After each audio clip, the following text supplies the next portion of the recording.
The Black Talk Radio Network is made possible in part with help from the Black Talk Media Project, a North Carolina-based nonprofit engaged in the production and distribution of independent digital black media. Find out more by going to blacktalkradionetwork.com or blacktalkmediaproject.org and look for the menu tab, Crowdfunding Black Media.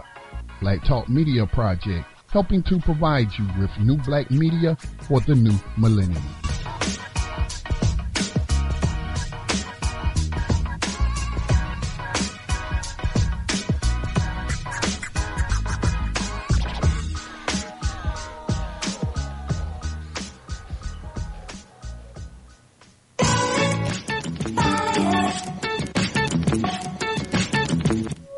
And opinions expressed by callers, guests, and hosts do not necessarily reflect those of the Black Talk Radio Network and Black Talk Media Project. Black Talk Radio is new black media for the new millennium.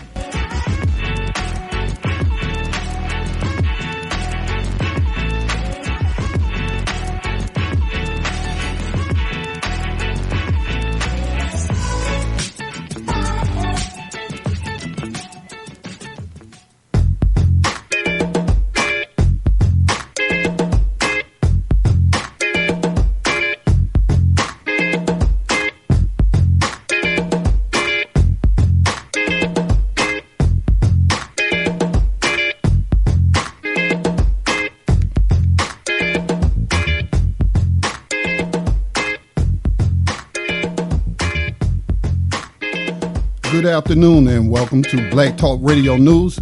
My name is Scotty Reed. I'm broadcasting from behind the enemy lines of USA Inc. Today's day is May 9th, 2016, as we stream to you live here on blacktalkradionetwork.com. Make sure that you subscribe to the website and never miss notifications of upcoming programming. All right, today is just going to be an hour or so of news, information, and, of course, social political commentary. Got a couple of things that I want to share with you. One of the things I want to start doing more of, I know that this is a program and has been for since 2008, focusing on, social political issues of global racism, and focusing on it, from a global perspective. But, one of the things when I founded the Black Talk Media Project, which manages the Black Talk Radio Network, one of the things that I wanted to encourage is for media producers, particularly those who are engaging in internet radio, to provide more localized programming, if not to the particular city or community that they live in, at least, report on the state issues. That's why so many of us live in areas where things are going on, and unless the corporate media takes an interest in reporting it, then we don't even know what's going on in our own backyard. So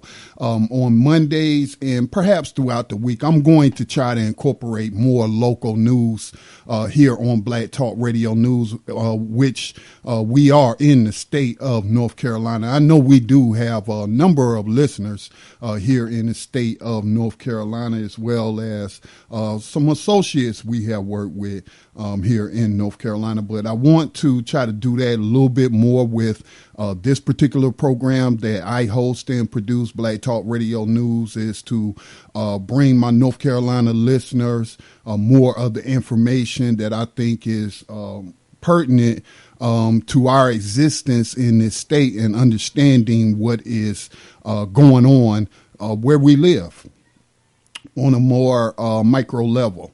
All right, but before I get into today's show, remember the Black Talk Media Project is engaged in creating independent black media for the masses, has done so since 2008, not just creating radio stations and creating this radio station that we broadcast on and have been broadcasting Black Talk Radio since 2008. But the mission is also to help others to create their own digital radio stations, whether or not they are building websites. That's one of the new services that we provide is WordPress website hosting. And so in order to do more of what we are called to do, and that is to rebuild independent black media that has been strategically and purposely taken away from us and undermined and whatnot. So in order to, fund those efforts, we do appreciate contributions. Again, we are a state, North Carolina nonprofit. We are registered with the state. You need to check with your tax preparer if you live outside of the state of North Carolina to see if you can count any of your contributions to the Black Talk Media Project as tax deductible. But we are a state registered nonprofit. One of the recent things we started doing is running the crowdfund black media campaign. This is going to be an ongoing campaign, and we hope to grow the budget as large as possible so that we can do more in individual communities and making those individual communities more connected into a collective. But first and foremost, it's all about supporting, producing, and pushing independent black media, because if we don't have control of our sources of information, our sources of news, well, we're prime targets for disinformation. We're not going to be fully informed about the very things that's going around us. Laws get passed. We don't know anything about them until one of our family members or ourselves get arrested, or, business rules get passed. And, now you don't know about these new laws, and now your business is in violation of these new laws. So, we have to pay attention to these people that are called politicians who control the state legislature. And I'm going to be talking about a couple of those stories briefly here from North Carolina. One of them is a good news story. I want to talk about a football player by the name of Charles Johnson, plays for the Carolina Panthers, which is a professional National Football League, NFL team, because I don't think that these athletes get the recognition that they're due for the ways that they try to help people who need the most help, is the best way to put it. There's a lot of people that's hurting out there, especially since the 2008 crash, with the everything that led up to that, especially among black people. A lot of housing was lost, where we're talking about home ownership. But even if we're talking about renting, finding affordable rent in some areas is very challenging. And we live in a country that is not, it's not friendly. It's not friendly to its citizens that are less fortunate than others. They want to talk about being a benevolent society founded on the Bible and but the things that occur in this country that says it has so much wealth, well, that depends upon your definition of wealth. But, for so many people to be suffering. And I think it is important to recognize, anyone who put forth an effort, no matter how large or how small, to address the issue of those people among us who need the most help. And Charles Johnson was an example of that this week, as he sees something that he has been working on for the past couple of years come to fruition. So I want to share that story with you. Also, this HB2 bill, people calling it the bathroom bill here out of North Carolina, that has made, I would say, international news. People know about the Republicans in North Carolina passing this law. They know about the governor, or maybe they don't know about that, but the governor setting up a hotline for people to call the police to report males who may classify themselves as transgendered and have taken on a female persona. If you see one of them using a bathroom, or if you think somebody looks transgender, I mean, I've seen some straight up biological females who have had male characteristics. There are certain women in my family, especially when they get older, they have facial hair. And somebody could mistake that, not a whole lot. They don't have no mustache and no beard, no bearded ladies or anything like that. But one of my cousins, she's like in her maybe 50s. She's got what they call what do we call it when a young adolescent male, peach fuzz. She got peach fuzz for a mustache. And I mean, somebody could say, oh, look at that peach fuzz, and you must be a man, and call the police, call the hotline the governor set up, to report people. I mean, it's all just a bunch of nonsense, as, there hasn't really been any issues in the past. It was only when the city of Charlotte sought to provide these people with protections, which I'm not fully understanding why they did that, because I'm not really aware of any cases where transgender people were prevented from using their bathroom of choice.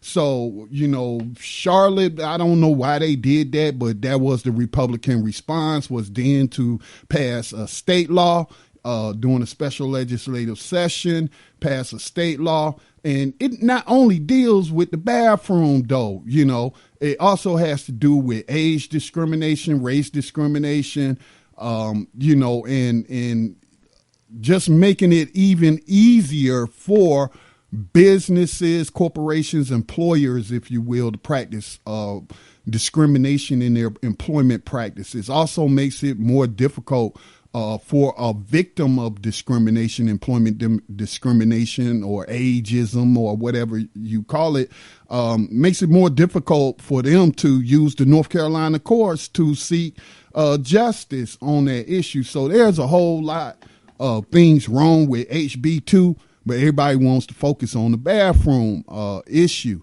and not, speak on the other part of it. But anyway, you recently had Michael Jordan, who anybody who has followed the career of Michael Jordan, who is perhaps one of the most famous North Carolinians, went to University of North Carolina to play basketball, won a championship there as a freshman, then declared for the NBA, joined the Chicago Bulls, won 6 championships. And so he's like, one of the most famous, recognizable names out of North Carolina. And for most of his career, political career, I would say not most, his entire political career, this man has purposely been a political atheist. We could also call him a social atheist, social political atheist, because politics control the social aspects of any society that you live in. Again, they pass laws that regulate, social behavior and what have you. And so Michael Jordan has been a political atheist his entire life, since I've known of the man, coming out since his basketball days. But then, in terms of local politics or state politics, this man is an atheist. He has said in the past that, he didn't want to endorse this black Democrat because Republicans buy shoes too. So he just totally was on a selfish level. He didn't care that Jesse Helms was a bona fide white supremacist who did much harm to not only non-white people here in North Carolina, but on a national level as a senator, federal, a U.S. senator to the federal government. And, when Michael Jordan was asked to endorse Harvey Gantt, who was a former Charlotte mayor, Jordan talked about his shoes, man. All he cared about was selling shoes. Well, he's opening up his mouth now on a social political issue. And, of course, you probably figured out by now, he's talking about the HB2 bill. And he has even threatened to move the Charlotte Hornets out of Charlotte and move it to some other state. So I want to talk about that as well. I've seen some people post some interesting thoughts on social media in terms of this story. Perhaps I'll share some of those points of view with you as well. Also want to do a rewind. Seems that I'm not the only person who contemplates whether a Clinton presidency will be more dangerous to the planet than a Trump presidency.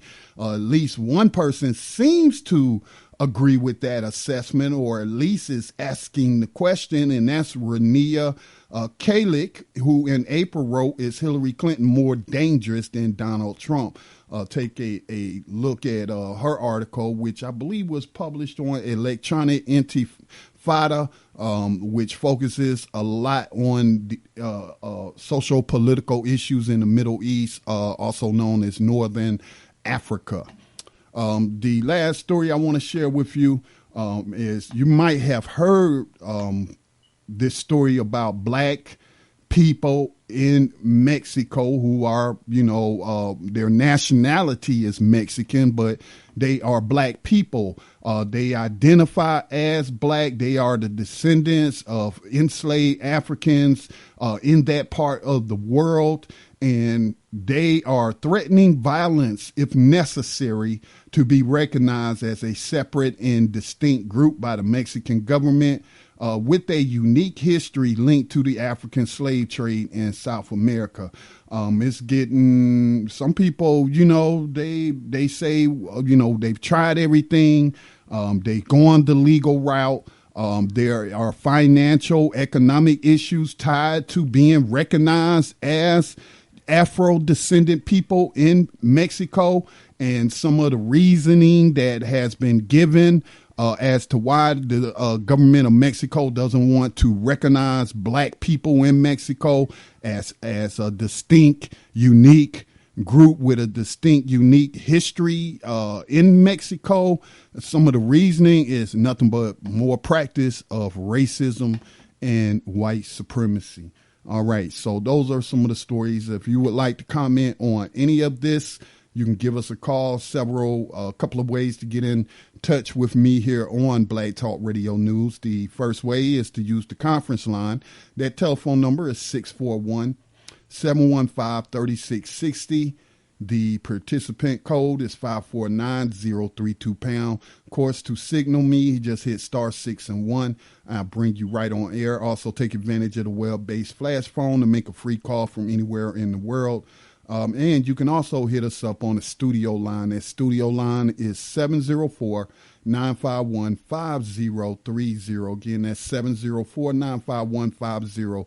The first, before we hit our break at the halfway mark, I just want to give kudos, man, and big respect thrown towards this NFL player who has been in Charlotte for a very long time. Charles Johnson is a Carolina Panthers defensive end. He was born and raised in Georgia, in the country, in a rural area.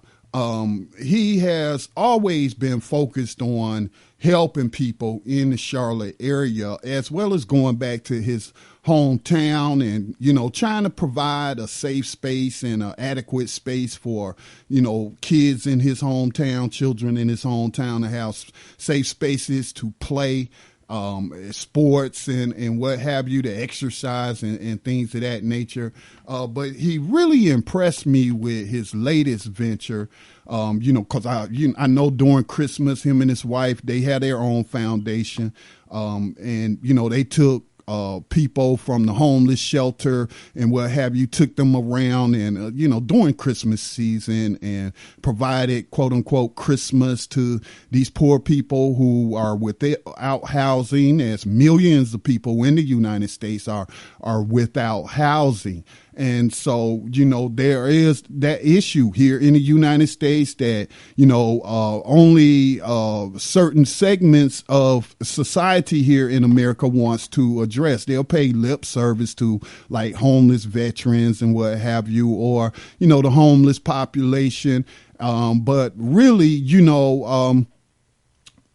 we don't see in terms of the government doing enough to address these issues in our society, these issues of poverty, these issues of homelessness, and what have you. It's just, I hate to beat a dead horse, so to speak, but it needs to be drilled home. This 2008 bailout of the banks who were engaged in some shady business practices but it was all legal though. It was all legal. All you got to do is check the past 10, 20 years, going back to the Clintons and the Republicans working together to deregulate certain sectors of the financial system here in America, but it led to the bundling of bad debt with so-called good debt, then resold that. I mean, there's a bunch of criminal fraud going on.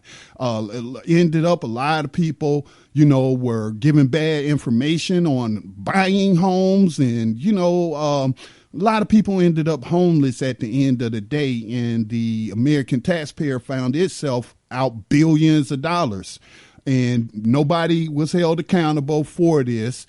There was no prosecutions whatsoever of these bankers, and they really were rewarded for their reckless behavior. In the meantime, all these people are homeless in the so-called richest country on the face of the earth. The people that I hear people saying, they would rather live nowhere else, ain't nowhere else better. Well, I guess that depends on your perspective or your personal existence in this country.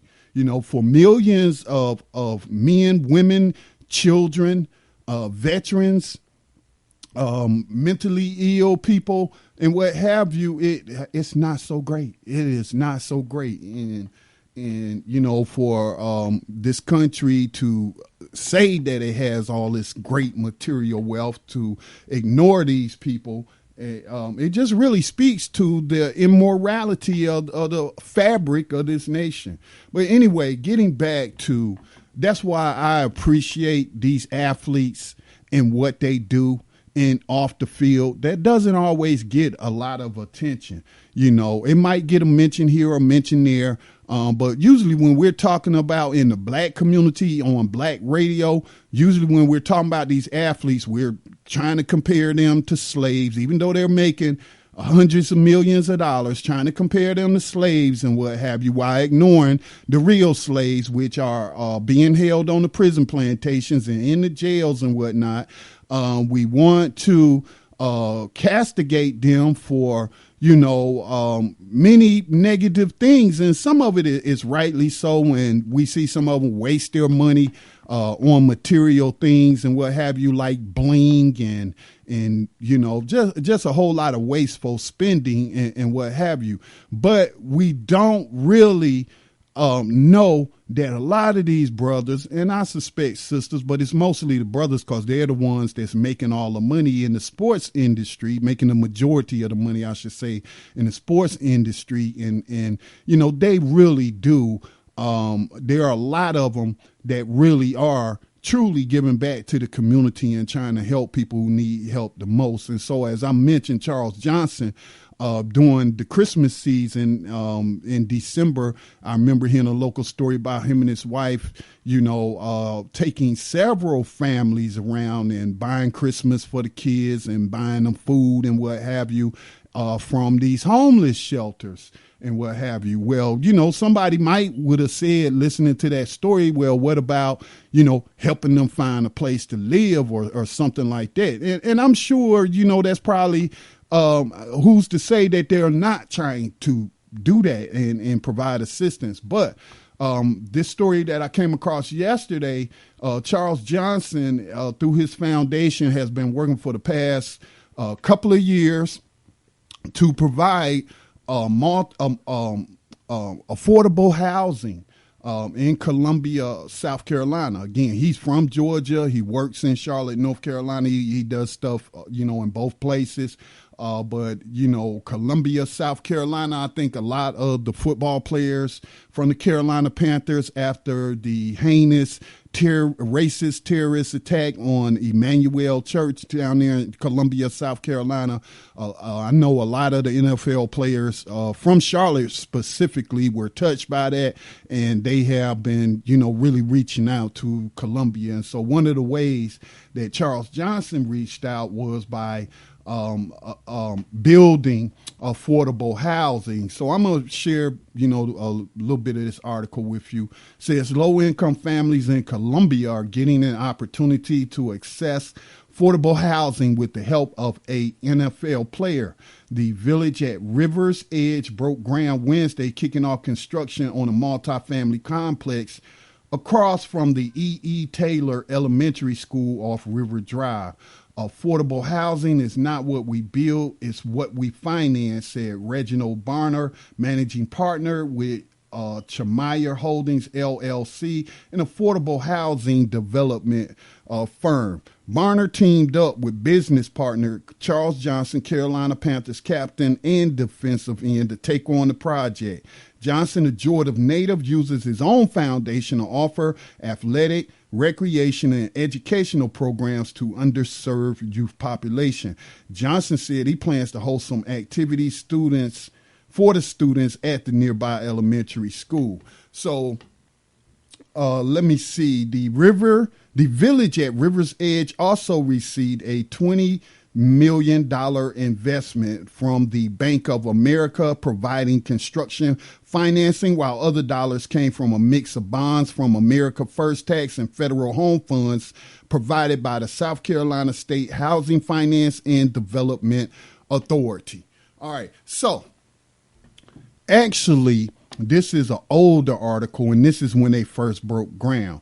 Recently, they opened up the complex. So this is an article that's actually from July 2015. So here we are in May of 2016, and it is open now.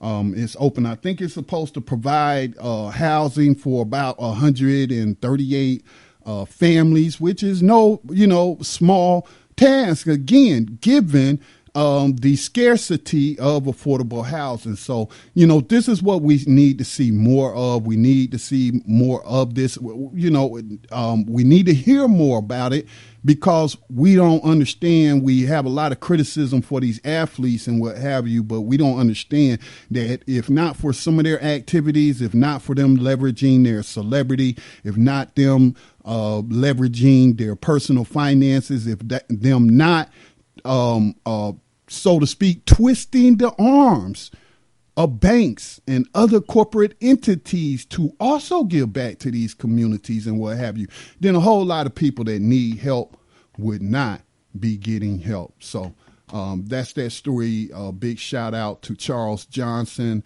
Really appreciate your efforts, in the places that you have made your presence felt. Through your different foundations for people living in poverty. All right, I'm going to take a station identification break, and when I come back, keeping it here in the Carolinas, NBA Hall of Famer and Charlotte Hornets owner Michael Jordan is threatening to move his NBA franchise from Charlotte if North Carolina does not repeal HB2. Now, this is noteworthy to me, not because he's simply threatening to remove this NBA franchise from Charlotte for something the people of Charlotte had nothing to do with, something the employees of the Charlotte Hornets had nothing to do with. What is really interesting to me, this is the first time that I have seen Michael Jordan speak out on any kind of political issue. And it happens to be one that has been highlighted as an issue dealing with transgender people having access to whatever bathroom they choose here in the state of North Carolina, and the state legislator holding a special one-day session to pass this law to make it unlawful for them to choose whatever public facility they want to use. And now Michael Jordan speaking up. all these for all this time, you know, he has spent here in North Carolina, again, a native North Carolinian, you know, police brutality, modern day slavery and human trafficking and what have you. This first time, now Michael Jordan opens his mouth. Why? Why is he opening his mouth on this issue and not any of the other issues of racism and white supremacy that have been ongoing, you know, since he grew up here in North Carolina, in Wilmington, North Carolina, which has a long history of racism and you know, white supremacy oppression. So you're listening to Black Talk Radio News. Again, if you have any questions or comment, the conference line is 641-715-3660. The participant code is 549032 # hit *6 and 1 if you would like to comment on air. There's the web-based flash phone, and the studio line is 704-951-5030. We'll be right back. The Black Talk Radio Network is made possible in part with help from the Black Talk Media Project, a North Carolina-based nonprofit engaged in the production and distribution of independent digital black media. Find out more by going to blacktalkradionetwork.com or blacktalkmediaproject.org and look for the menu tab, Crowdfunding Black Media. Black Talk Media Project, helping to provide you with new black media for the new millennium.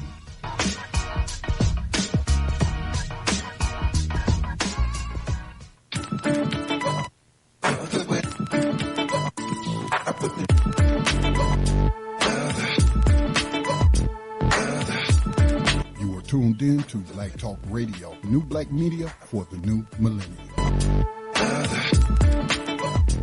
Jails in America are being privatized, and they are on the stock exchange, and you don't build a hotel unless you expect occupancy. So when they're building prisons, they want to build them, but they're building them for you. I look around this room and I see nothing but untapped potential. You have potential. You have... oh boy. But now they've got to create a culture in the community that lends to violence, crime, drugs, guns, prostitution, and it's a steady pipeline to prison.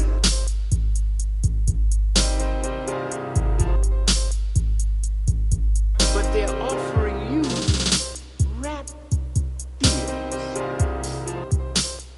Atlantic Records. See, these are the real safers.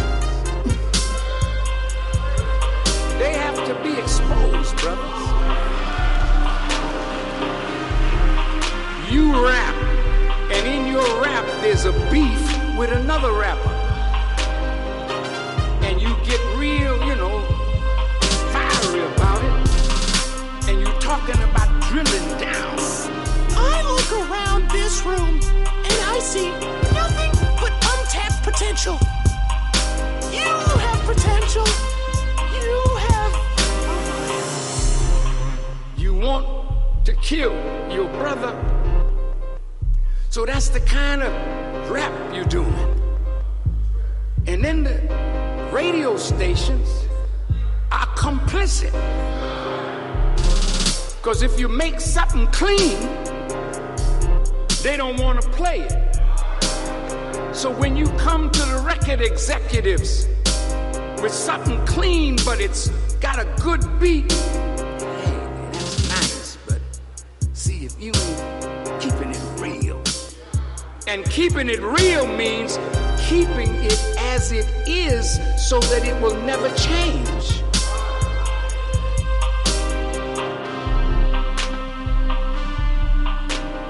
And welcome back to Black Talk Radio News. Scotty Reed in on this broadcast. Just want to thank Sincere Noquari for God Life Beats Definitely check him out on the web. That's Sincere Nogwari.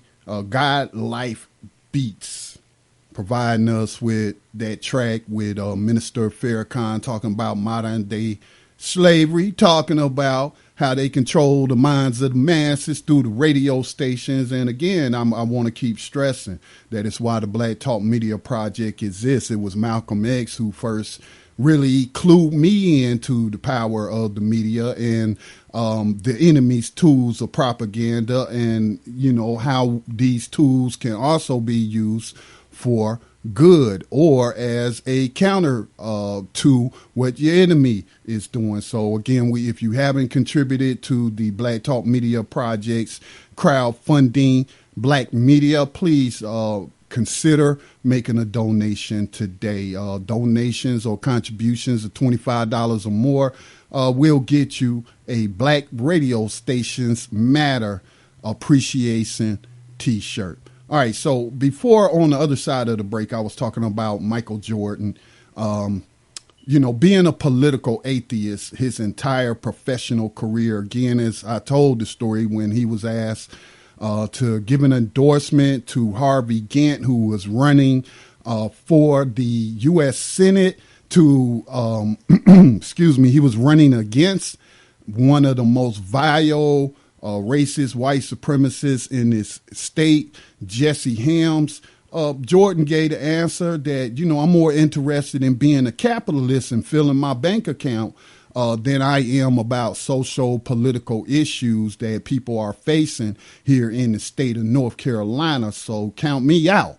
If it ain't got nothing to do with, helping me to accumulate butter biscuits through the purchase of my shoes that, I'm endorsing for Nike and what have you, that is then making the shoes by exploiting other non-white labor halfway around the world and what have you. So, I ain't trying to feel that. But now all of a sudden, Michael Jordan is speaking out. All right. And how he's speaking out is he's threatening to move the NBA franchise Charlotte Hornets from Charlotte to another state. All right. Let me just read a little bit from Associated Press article, which was published on ABC News. NBA legend and Charlotte Hornets owner Michael Jordan held a press conference today announcing his intentions to move the Hornets out of North Carolina if the state does not revoke its controversial HB2 law.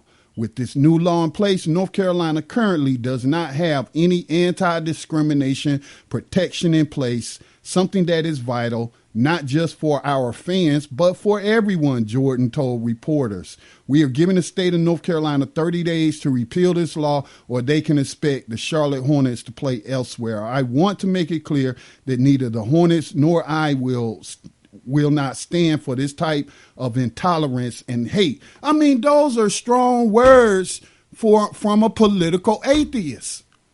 A man for his entire lifetime has never commented on one single issue dealing with racism, dealing with terrorism, dealing with white supremacy, dealing with slavery. Nothing. This man said, he didn't even say nothing when the South Carolina flag was being debated and what have you, and whether or not it should be brought down. I don't recall him saying anything. He might have said something, a one-liner or something that I'm not aware of that's possible. But I think if the owner of the NBA Charlotte Hornets, Michael Jordan, said something strong about it, then, it would have been made known. Just like we know the owner of the NFL franchise Carolina Panthers, Mr. Jerry Richardson, banned Confederate flags from the property that his franchise sits on. And he publicly called for that Confederate battle flag to come down. That symbolism of white dominance and racism. He said it needs to come down. All right. He took strong, boldly. This is the first time I've heard Michael Jordan, who is a black man, speak out on any kind of issue dealing with just discrimination. Now, some people have commented on this article, on social media where I shared it. And some of them was like, well, the NBA came out as a league and condemned HB2 in the transgender bathroom portion of it and what have you. So, Michael Jordan's part of the NBA league, and those are his bosses. So they probably didn't call Jordan in and said, I know you're a political atheist. You never even talked about, that young former football player, about to get married, Jonathan Farrell, getting viciously gunned down in Charlotte and then being set free, by jurors and it was a hung jury. You ain't even say nothing about that, but look, Mike, we got to get you to talk on this. You're going to have to take the lead on this as a member of the NBA family of owners and what have you. And so, that's what somebody had posted on the article when I shared it. And I was like, you know what? That is a very strong possibility. Good observation. Perhaps he didn't want to say anything at all. But, if he wants to continue to move up the ladder as an NBA in the NBA league, maybe one day become the first black commissioner of the NBA, then he gonna have to, take orders from what they want him to do.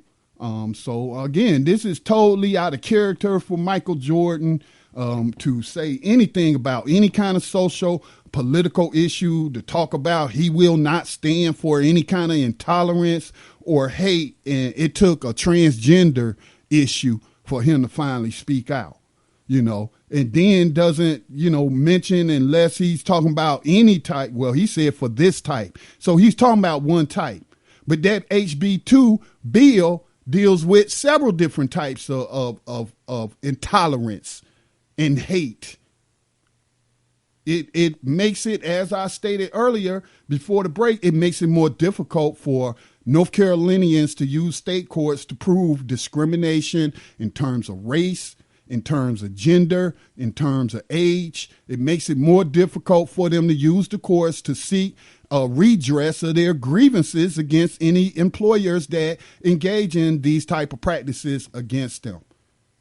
Nobody wants to talk about that portion. So, don't get it twisted. This bill here in North Carolina, HB2, needs to be repealed for all of above. I just find it interesting that Michael Jordan, a political atheist, a black man who has never once, I don't even recall him saying nothing about when Michael Brown was murdered, Freddie Gray was murdered. Any of these issues, all these young people out there been buying Jordans probably all their life, grew up asking their parents for Jordans for Christmas and what have you, paying $200 for a pair of shoes that only cost maybe $5 to make in Vietnam or China. Yeah, I know how much them shoes cost. I used to sell them bootlegs. So, yeah, I know. Got them from the same factories where he has his shoes made. And, that was back in one of my periods of trying to survive behind the enemy lines after facing racial discrimination. Had to come up with a hustle, keep some money coming in. So anyway, yeah, I just find it very interesting that Michael Jordan has some very strong words for intolerance and hate directed towards transgendered people here in North Carolina. All right, that's all I got to say on that. I will be continuing to follow this issue. It is a local issue. Again, it's a bill that discriminates against everyone here in North Carolina. It's even more sinister than that, as when you can't. When people can practice employment discrimination, it's really economic discrimination. It's if you can't support yourself, then what? Well, then you like Scotty Reed about a decade or so ago, after being wrongfully terminated from his job, doing something illegal like selling bootleg Jordans on the street for $50, you know? And you can't get redress, you know, of your grievances or the very real injuries done to you or what have you. So, you know, man, Michael Jordan, man, I just really, I just don't have any respect for him whatsoever. So let me move on. Last week I did a program talking about how Donald Trump is the lesser of evils when you compare him to Hillary Clinton. I came across an article someone shared that came out in April, so that was prior to me doing my program, and apparently they was thinking along the same lines as I was thinking as they were contemplating, you know, which one of these people may end up as the CEO of USA Inc., one of the very most powerful positions on the planet, all right, regardless of, you know, their puppet status or what. These people are powerful. All right, there's some very powerful puppets and what have you. All right, so you had this woman by the name of Rania Kalik, who also was asking the same question or contemplating the same thing. I'll share a little bit from that article. I'm going to jump down because she really says it all, and you know how I summed it up. It says, let me share this portion with you. It has become accepted orthodoxy in establishment circles to view Trump as an authoritarian race baiter who would present a major threat to the world if elected in November. While this characterization is certainly well-founded, it ignores the fact that Clinton is also dangerous to world stability. And unlike Trump, she has the blood on her hands to prove it. If lesser evilism is the goal, and establishment pundits insist, it remains unclear who the lesser evil is if the choice is limited to Trump or Clinton. And she goes on, another section called the Warrior Queen and what have you, Trail of Blood. Talking about Clinton's hawkishness goes far beyond inflammatory rhetoric. While serving as Secretary of State, she greenlighted enormous weapon deals to U.S.-backed tyrants, dramatically strengthening the military prowess of despots who happen to be some of the Clinton Foundation's most generous donors. So, it goes on to talk about a whole lot, and there's lots of links. So definitely an article worth checking out. If you want to also check out the piece that I did last week, it's in the archives of the podcast. But yeah, you know, Trump, what I hear people saying is the way he talks and whatnot. Yeah, you know, okay. Yeah.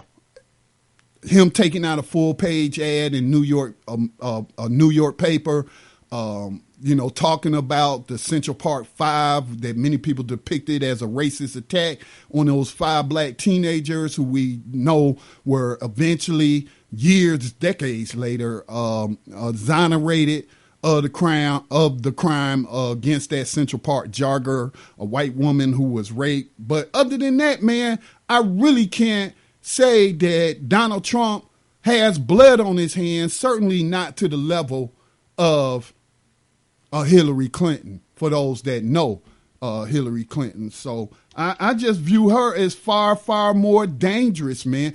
She's more of a right-winger than Donald Trump is, in my opinion. We really don't know who Trump is, all right?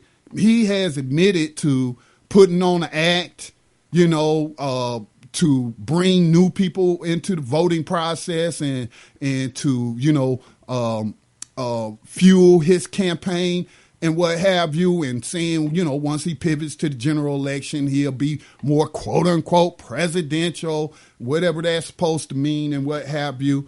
You know, but Hillary Clinton, you know, this woman is way, way, way, way more dangerous and Donald Trump has far more blood on her hands.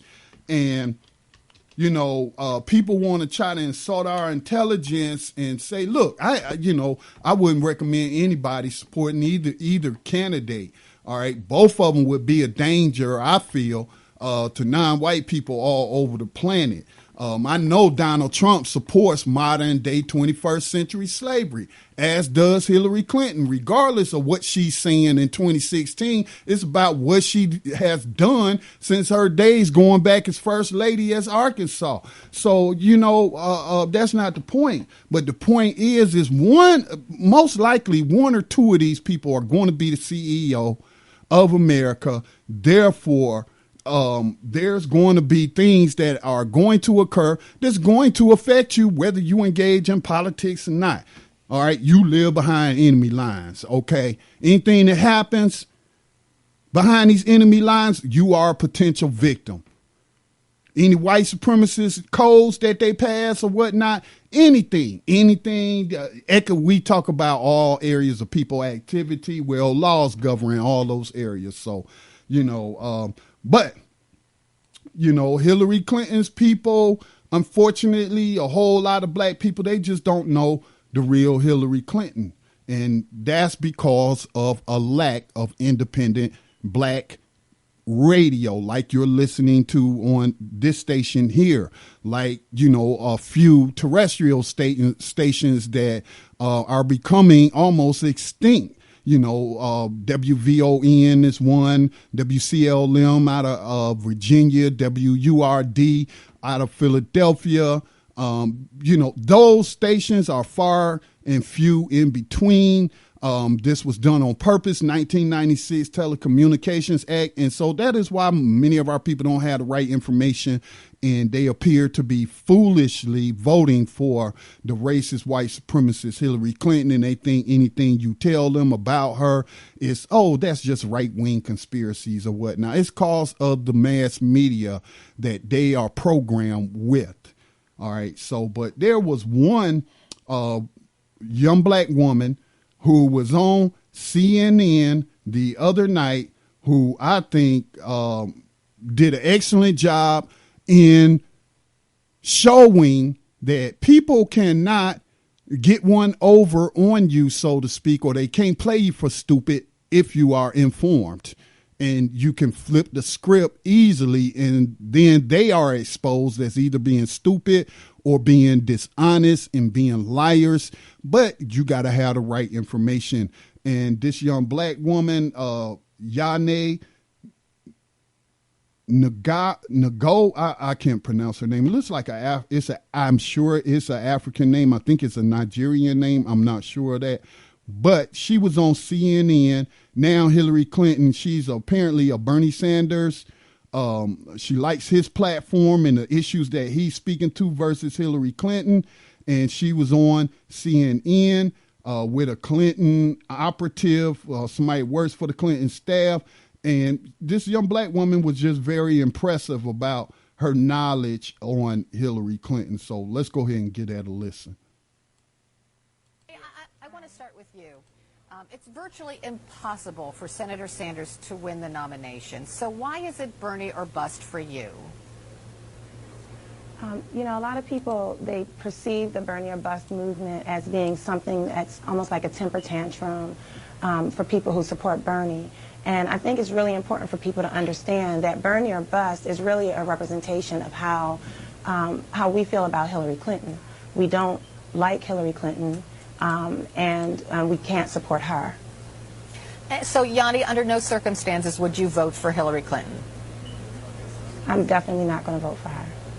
So Emily, you're a Democratic strategist. You're a Clinton supporter. So convince Yanni she's wrong. Yeah, well, I'm sorry to hear that. And I do think there are a lot of people that are open to supporting Hillary. And really, the difference between the candidates has always really been in degree and not in kind. Look, there's no question that Sanders brought forward a lot of issues that really tapped into what a lot of people are feeling in this country right now and want to be talking about: income inequality, affordable college. He talked about free college. He talks about affordable college, money in politics. But the reality is that these are issues that she actually had in her platform, have always been a part of her platform, and she talks about increasingly more. he did put a real spotlight on them. He talks about them in very simplistic terms. And so I think it has forced her and her campaign to talk about them much more broadly and put them more front and center. But look, this campaign is going to, this general election is going to be about second, Emily, because I want to see if any of that makes sense to Yanni. So when you hear Emily say those things, what do you think, Yanni? Well, there are a few things I think. I think, first of all, that Hillary Clinton says things that aren't always what she means and aren't what she believes in. And she's demonstrated that, and one of the clearest ways that she's demonstrated that was in 2008 when she was running against then Senator Obama for president, and she claimed that she was going to, that she was against the Colombian Free Trade Agreement, and that she was going to be basically lobbying against that, and that's what she said publicly during her campaigning. But when her emails came out, we saw that what she was actually doing behind the scenes, out of the public eye, was actually lobbying for that exact agreement. So that's evidence for us that what Hillary Clinton says in order to win the election doesn't really have anything to do with what it is that she's going to actually do if she becomes the president. And so whatever she's talking about on a platform, I just don't trust her. So while I do agree that there are a lot of things. I think you've hit the nail on the head. You just don't trust her. And Emily, Mrs. Clinton does have a trust issue. So what can you say to voters like Yanni to say, yes, you can now trust Hillary Clinton. She means what she says. Yeah, that is clearly her highest vulnerability. That is something that we do see pervasive, and this has been a theme of media attacks on her for the last 20 years. Look, we forget the fact that most politicians come into the main stage at the same time to America. Maybe their state knows them, maybe their district knows them, but people generally get to know them all at the same time. That is not the case with Clinton, and there have always been these attacks on her for whatever reason. But I think that as we get more into, her history, her commitment, that we see that she actually always has been committed to fighting for people that don't have a voice. Well, it's actually it has always been there in her public service. Yanni, go ahead. It's her history that actually, it's not just the Colombian Free Trade Agreement.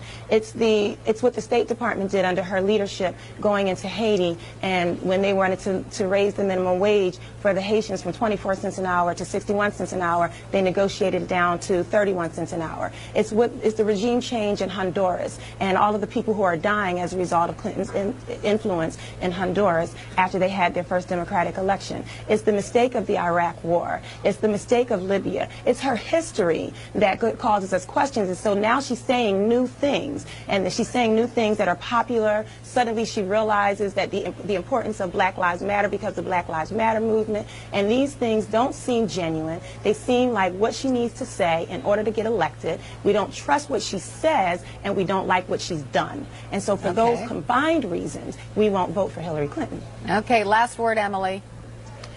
Look, I think that people read into what they believe what they want to believe, right? Like, you can discount pieces of past if you don't think they fit with a current narrative. I think there is a lot to be said for somebody who can learn from their past mistakes and say, look, we tried it, it didn't work, we're moving forward with something that does work. That is what we want in a leader. That is what we want with the President of the United States. And I don't think that we're seeing that, honestly, across the board in any other of the candidates. All right, I have to leave it there. What I want in a leader is a person who has foresight.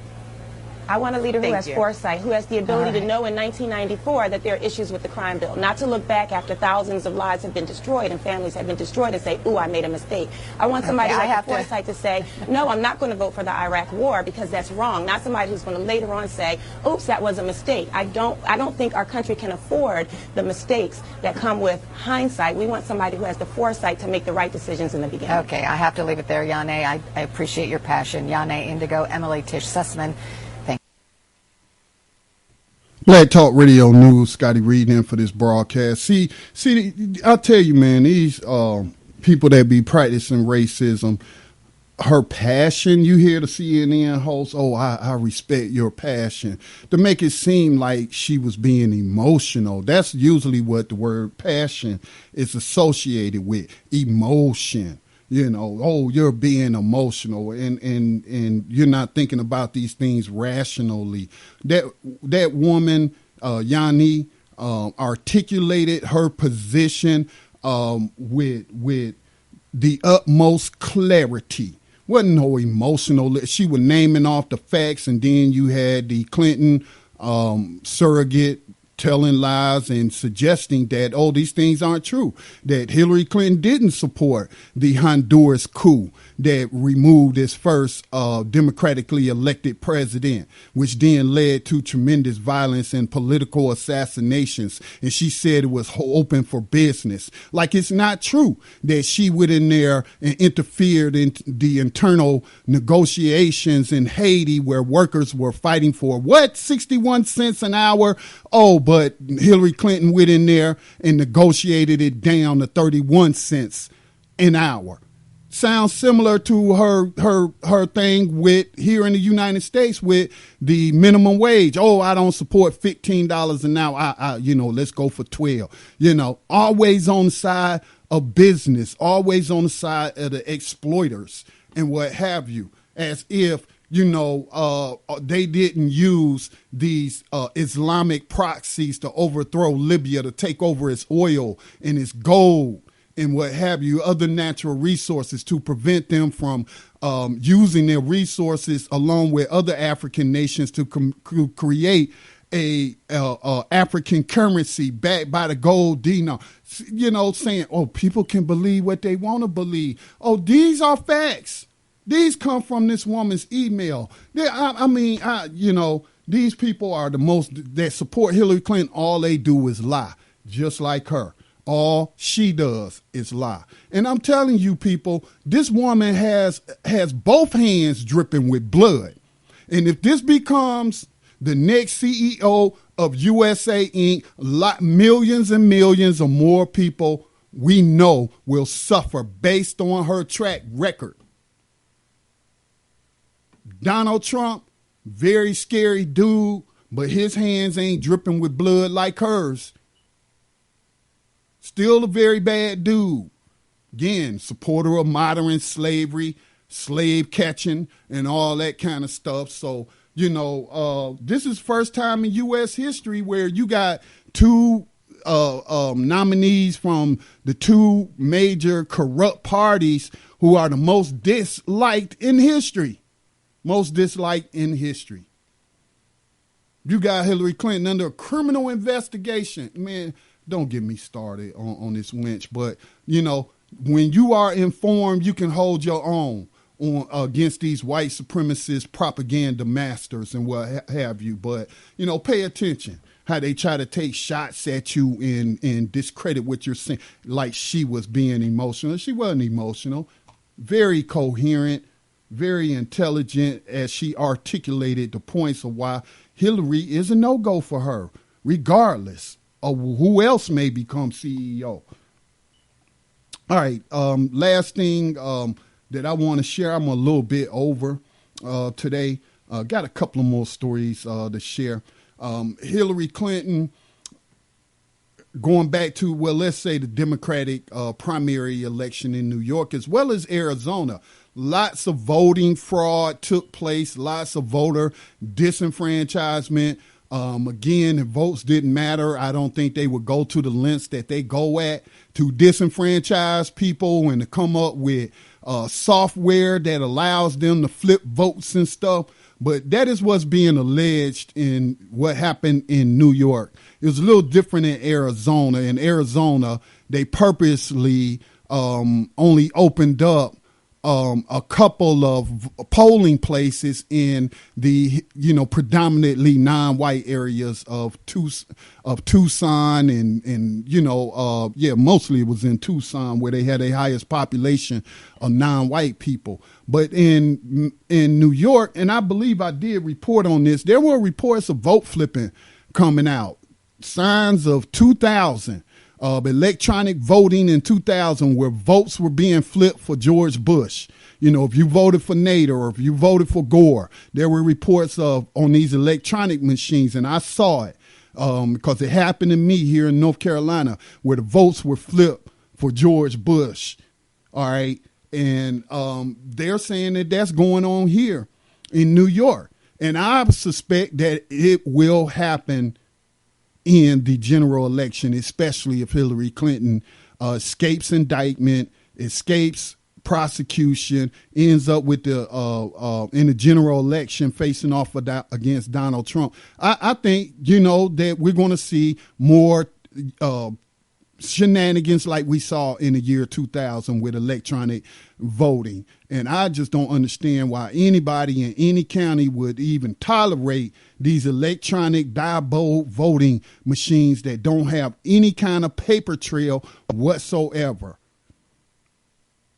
We in North Carolina, because there were issues, the citizens made it known that we didn't want these. Now we have paper ballots that, we fill out, and then those are counted electronically, but the paper ballots are stored so that you have a hard count in case there's a dispute or any kind of allegations of shenanigans. But it's no more of those dial touch screen voting machines, no more of that. But they apparently, New York, which I have read, has some of the worst election laws and voter disenfranchisement in the entire United States. Worse than Alabama, worse than Mississippi, worse than North Carolina, worse than South Carolina, worse than Florida, right there in the north, in New York City, which is supposed to be so enlightened and what have you. So let's listen to this clip of this New York voter describing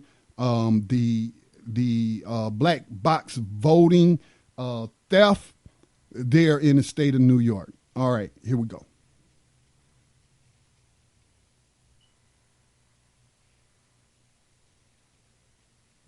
These are the 5 boroughs: Staten Island results, Manhattan results, Bronx, Brooklyn, Queens. All of these votes are placed in a black box. This black box is unaccountable, untestable, privately run software from the 2 companies that you have hired to count our votes. So when the votes come out of this black box, they do not reflect the New York City or the national votes. In 22 primaries, the votes have shifted in 20 of them. The exit polling data in New York State shifted 12%. A shift of 2% is fraud, according to the U.S. State Department. So that's what we've seen across the country.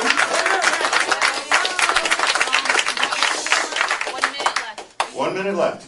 Richard Charnan, a mathematician, has been studying election data for years. Directly into the mic. We can hear you. Can you hear me? I'm glad you can hear me. I'll cut it off. So only the developers can see the software. Only the hired contractors can see the software. It's a completely untransparent process. This software is stealing votes. I have 30 seconds. All I can say is this country can't survive much more of your kind of democracy. Thank you.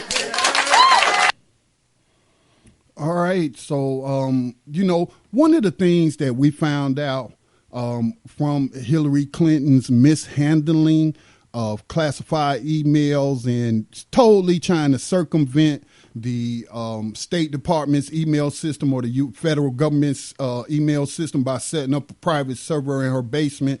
One of the things that we have found out, among other things, is that she communicates frequently with the Bush family, members of the Bush family. And even now, she is openly courting, this woman is openly courting right-wing financiers of Republican elections, going after the people who donated $142 million to Jeb Bush failed campaign on the Republican side. She's openly going after them.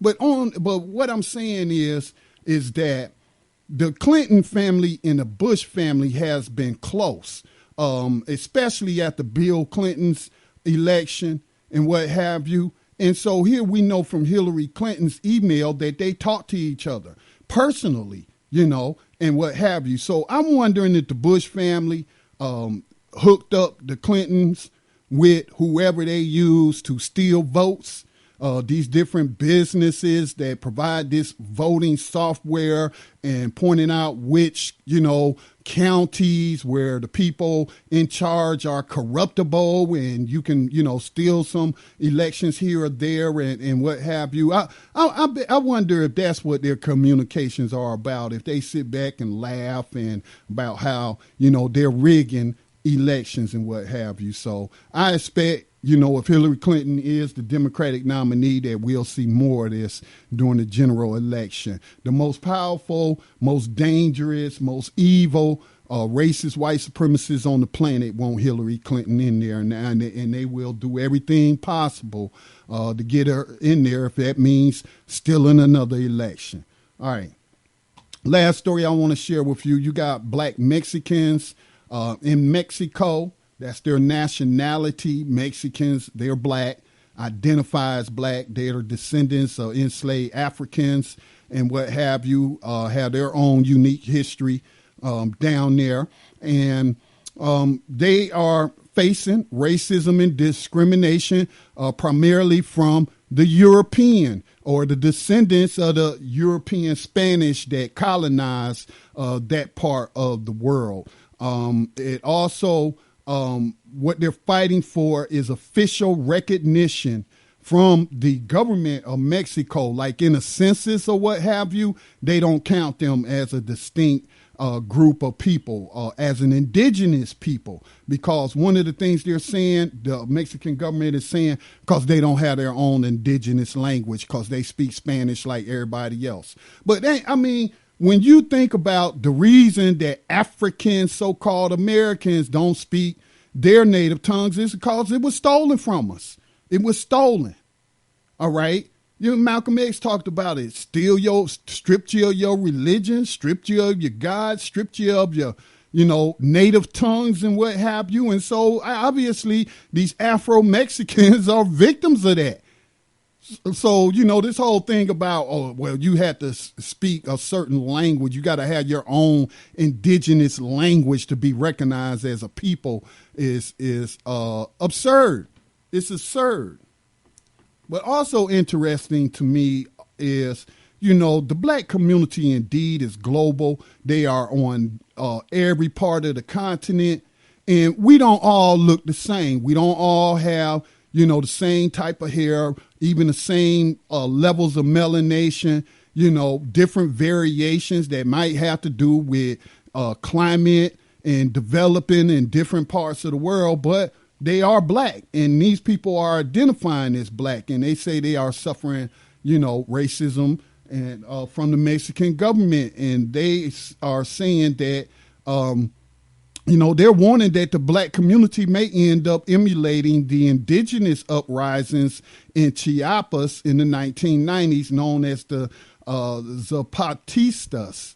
Okay, so had to go back to the 1990s and to get background information on that uprising of non-white people against the Europeans in control of Mexico. So far, the black communities have endured discrimination, and they have stuck to legal avenues, which they have now exhausted. And this is from an article from BBC.com, and these are the words of Humberto Herbert Silva, a self-identified black Mexican. He said, with the Zapatistas, the indigenous rose up, and it was an armed uprising to claim their rights. And our community is thinking the same. It's thinking in the distant future to rise up too, he says. It may be the only way to get the rights we're entitled to. It can't be right that the Constitution of our country doesn't recognize us. There's a big gap between what the politicians say and what they do. We'll have to take action to give them a warning. All right. So if you want to check that out, go check out that article on the BBC, which is linked up for you. All right, that concludes today's broadcast of Black Talk Radio News. I will be back on air tomorrow with another broadcast at 4:00 p.m. Eastern Time right here on Black Talk Radio Network, New Black Media for the new millennium. Coming up at 6:00 p.m. Eastern Time, continuing live streaming, will be the Tando Show today on this Monday, May the 9th. Recognize the fact that, the whole entire planet is a battlefield. There's a lot of injustice in the world, a lot of racism, a lot of classism, just a whole lot of injustice that's going on. And the only way that we can bring an end to it is if we have more people who are willing to sacrifice all in the name of bringing about a system based on justice, as opposed to the number of people who want to maintain a system of injustice. It's not going to end itself. It's going to take individuals, it's going to take groups, it's going to take a collective to finally end the system of global slavery that has produced racism and white supremacy. But in the meantime, you also have to be very careful behind these enemy lines so that you don't make yourself an easy mark, that you don't needlessly end up on a prison plantation working for some other man or woman's profit. All right. So don't do stupid stuff, man. Don't engage in ignorant things that are going to attract the attentions of the slave catchers. And, they got codes on the book that'll put you in prison. So I understand people needing to break certain laws for survival. But if you are out there trying to survive, then, you need to be smart about how you handle your business out there or your hustle out there on the street. But most of all, you should make sure that what you engage in is not harming people. And then you're just a problem on top of the problems we already got. So with that said, peace and blessings to all. Again, Tando Radio Show coming up at 6 o'clock p.m. Eastern Time. If you like the work of this network, the work of Black Talk Media Project, the North Carolina-based nonprofit, then by all means, make a financial contribution today, because we are not going to replace all of the digital black radio stations that we have lost over the decades, unless we build it. Nobody else is going to build it. Nobody else is going to fund it. Nobody else is going to do the work. So we would appreciate any contributions towards that end. Peace and blessings to all.